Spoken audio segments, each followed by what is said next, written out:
En este relato, León Tolstói aborda un tema que nos resulta familiar, pero que rara vez se explora en la literatura.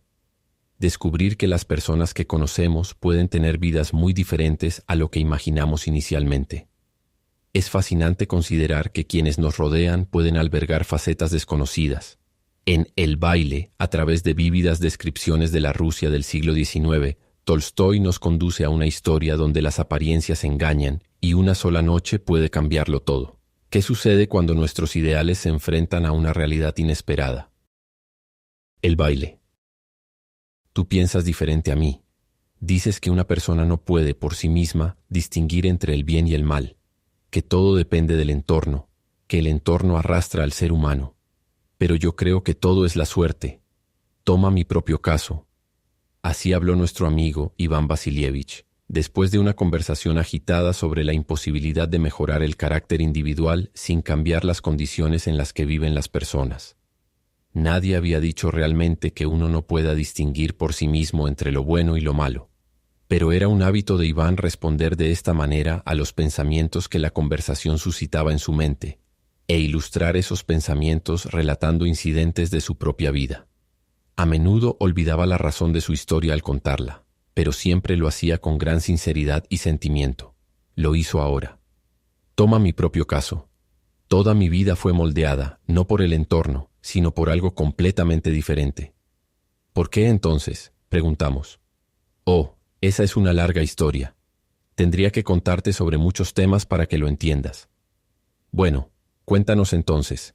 Iván pensó un poco y sacudió la cabeza. Toda mi vida, dijo, cambió en una noche, o más bien, en una mañana. ¿Por qué? ¿Qué pasó? Uno de nosotros preguntó.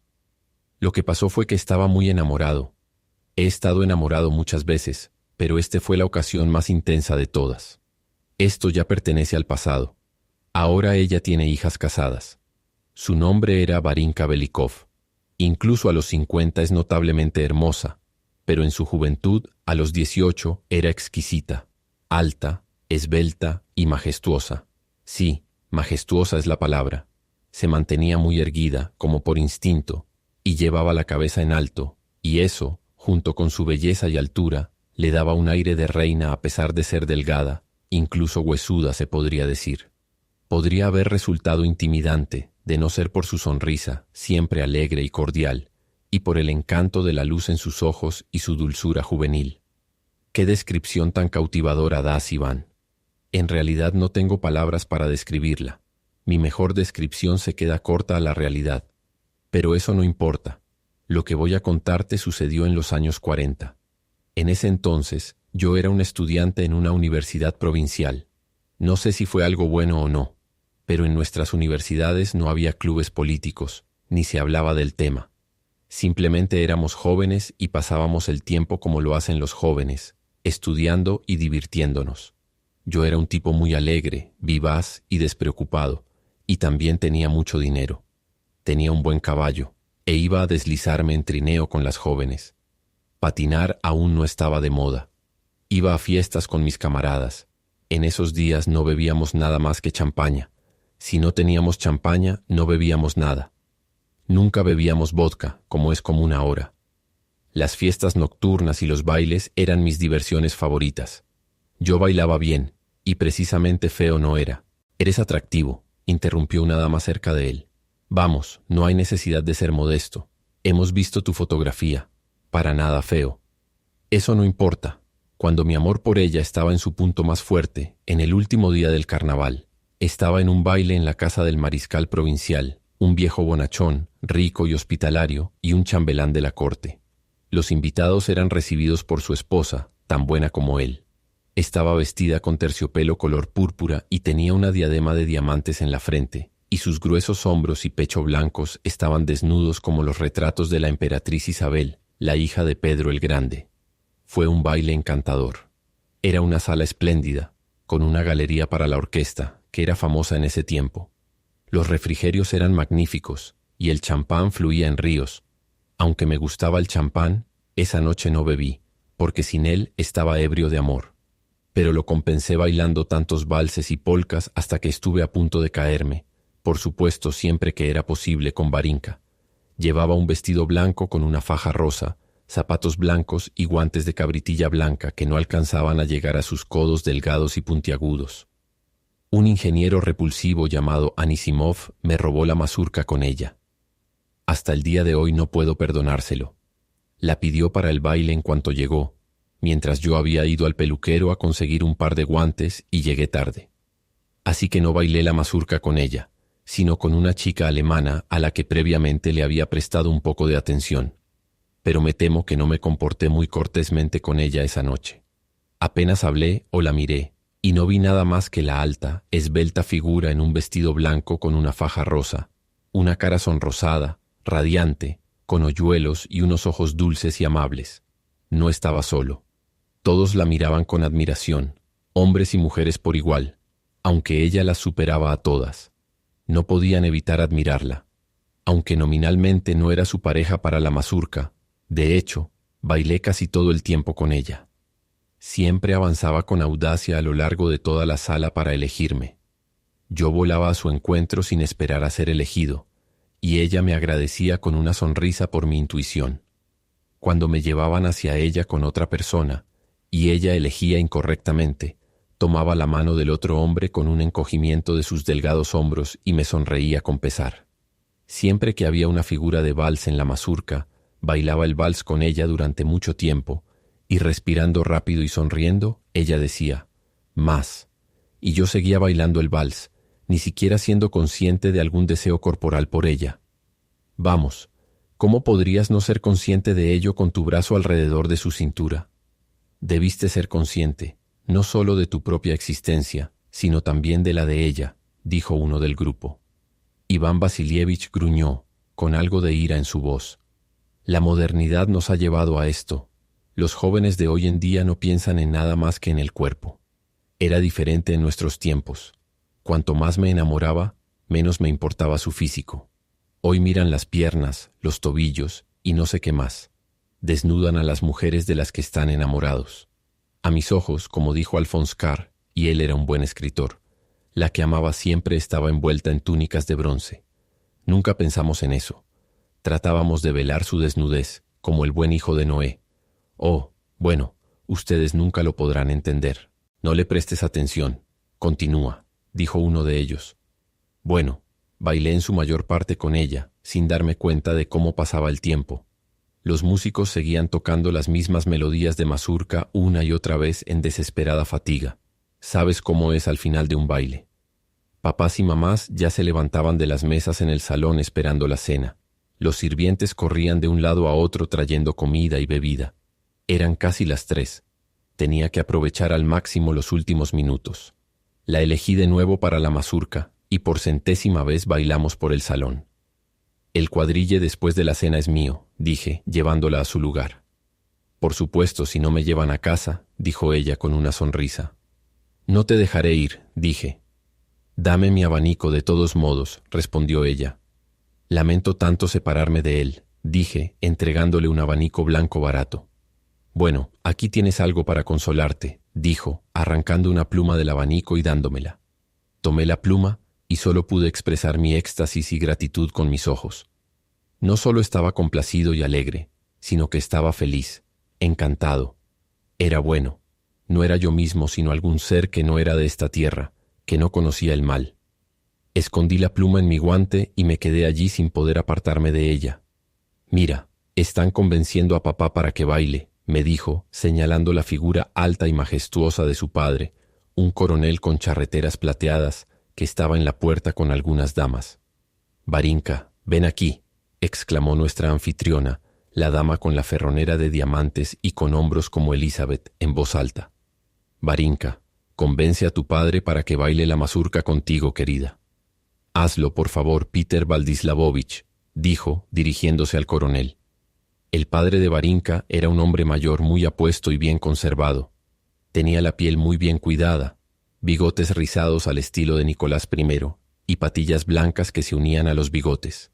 Su cabello estaba peinado hacia la frente, y una brillante sonrisa, como la de su hija, se mostraba en sus labios y en sus ojos.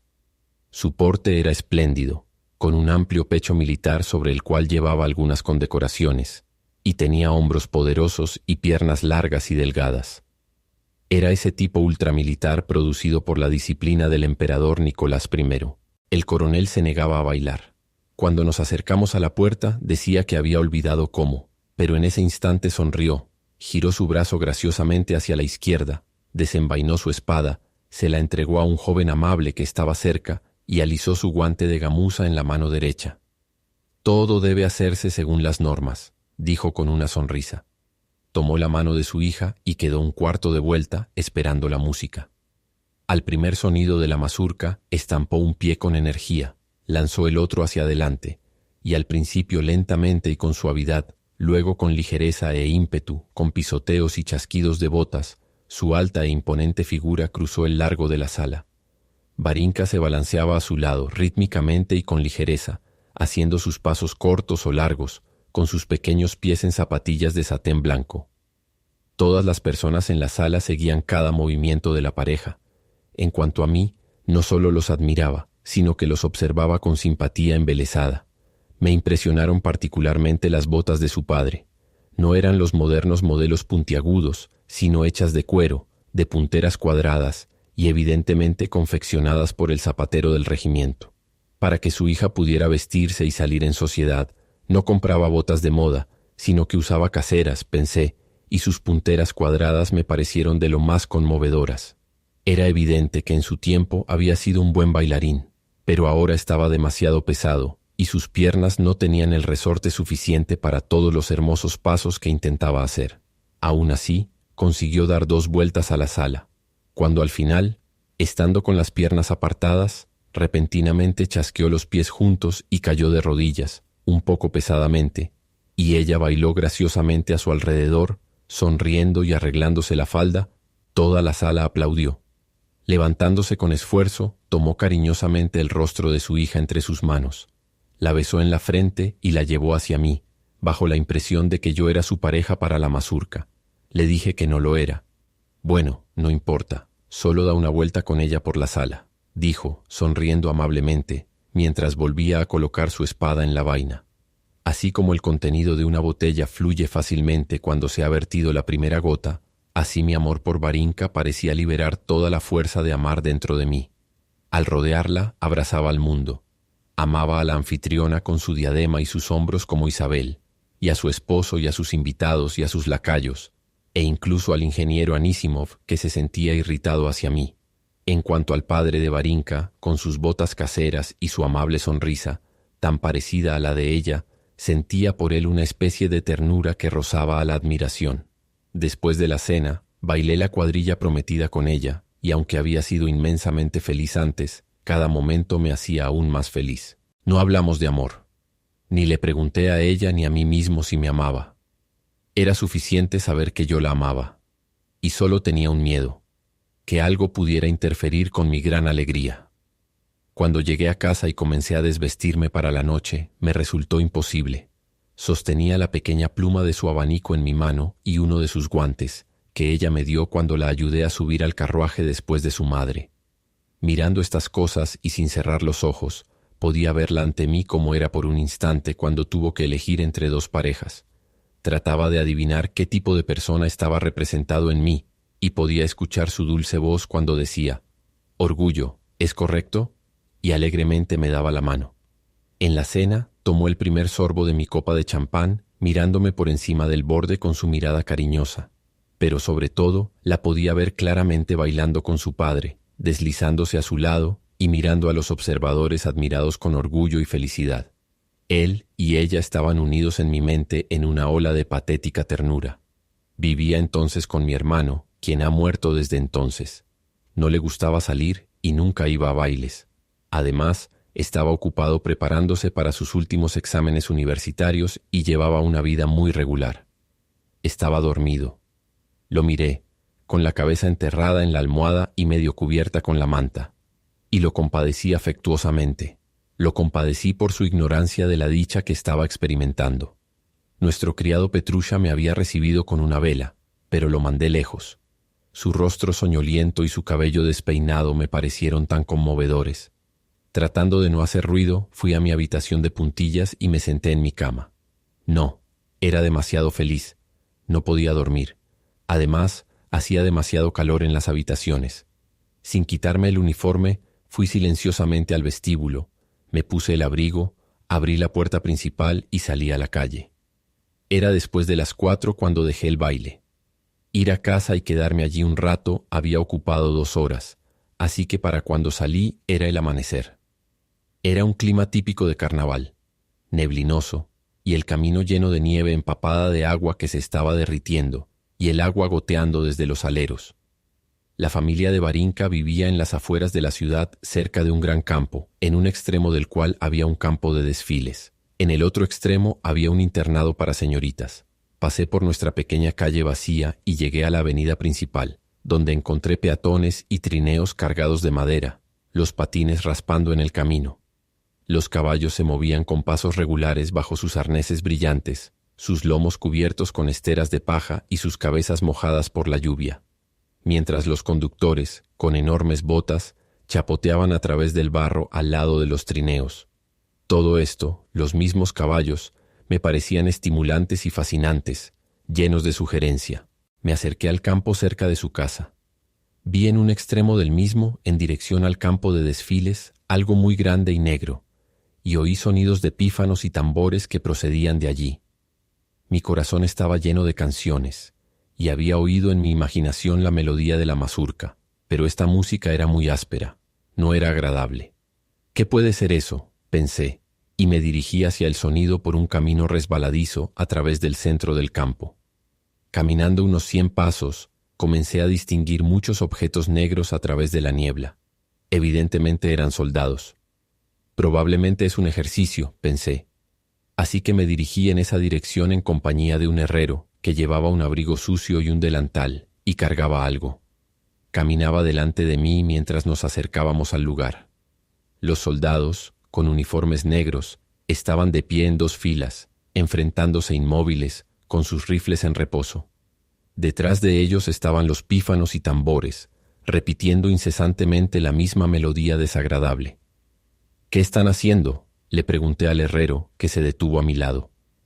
«Están azotando a un tártaro por intentar desertar», dijo el herrero en tono enojado, mientras miraba fijamente al extremo de la fila.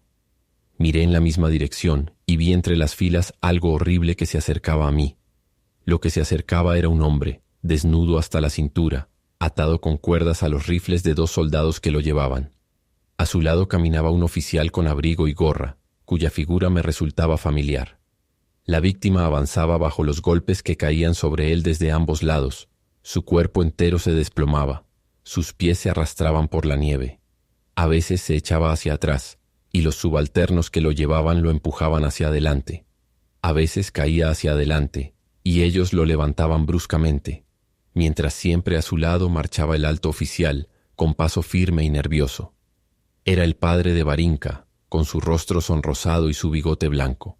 La escena era impactante. A cada golpe, el hombre, como si estuviera asombrado, giraba el rostro, haciendo muecas de dolor, hacia el lado de donde provenía el golpe, y mostrando sus dientes blancos, repetía las mismas palabras una y otra vez. Pero solo pude escuchar cuáles eran cuando se acercó bastante. No las hablaba, las sollozaba. «Hermanos, tengan piedad de mí. Hermanos, tengan piedad de mí». Pero los hermanos no tenían piedad, y cuando la procesión se acercó a mí, vi como un soldado que estaba frente a mí dio un paso firme hacia adelante, y levantando su palo con un silbido, lo bajó sobre la espalda del hombre. El hombre se precipitaba hacia adelante, pero los suboficiales lo tiraban hacia atrás, y otro golpe caía desde un lado, luego desde el otro, y así sucesivamente. El coronel marchaba a su lado, mirando ahora sus pies y ahora al hombre, inhalaba el aire, inflaba sus mejillas y lo exhalaba entre sus labios protruidos. Cuando pasaron por donde yo estaba, vislumbré entre las 2 filas la espalda del hombre que estaba siendo castigado. Era algo tan multicolor, húmedo, rojo, antinatural, que apenas podía creer que fuera un cuerpo humano. «Dios mío», murmuró el herrero. La procesión se alejó más. Los golpes seguían lloviendo sobre la criatura retorcida y caída. Los pífanos chillaban y los tambores golpeaban, y la alta e imponente figura del coronel se movía al lado del hombre, igual que antes, Entonces, de repente, el coronel se detuvo y se acercó rápidamente a un hombre en las filas. «Te enseñaré a golpearlo suavemente», escuché su voz furiosa decir. «¿Lo abofetearás así? ¿Lo harás?» Y vi cómo su mano fuerte, con guante de gamuza, golpeaba al soldado débil, pálido y aterrorizado por no bajar su palo con suficiente fuerza sobre el cuello rojo del tártaro. «Traigan palos nuevos», gritó, y mirando a su alrededor me vio. Asumiendo una actitud de no conocerme y con un ceño feroz y enojado, se volteó rápidamente. Me sentí tan completamente avergonzado que no sabía dónde mirar. Era como si me hubieran descubierto en un acto vergonzoso. Bajé la vista y me apresuré a casa. Todo el camino tenía los tambores golpeando y los pífanos silbando en mis oídos, y escuchaba las palabras: «Hermanos, tengan piedad de mí», o «¿Lo abofetearás? ¿Lo harás?». Mi corazón estaba lleno de repugnancia física que era casi enfermedad, tanto que me detuve varias veces en el camino, porque sentía que iba a enfermarme realmente de todas las horribles imágenes que me poseían después de ver eso. No recuerdo cómo llegué a casa y me metí en la cama, pero en el momento en que estaba a punto de quedarme dormido, volví a escuchar y ver todo lo que había sucedido y me sobresalté. Evidentemente, él sabe algo que yo no sé, pensé sobre el coronel. Si supiera lo que él sabe, sin duda comprendería lo que acabo de ver, y no me causaría tanto sufrimiento. No podía entender lo que el coronel sabía. Por más que lo pensaba, era de noche cuando por fin pude dormir, y eso solo después de visitar a un amigo y beber hasta emborracharme completamente. ¿Crees que llegué a la conclusión de que el acto que presencié era malvado? Oh, no. Como se hizo con tanta seguridad y fue reconocido por todos como indispensable, sin duda sabían algo que yo no sabía. Así pensé, e intenté comprender. Pero no importa, nunca pude entenderlo, ni entonces ni después.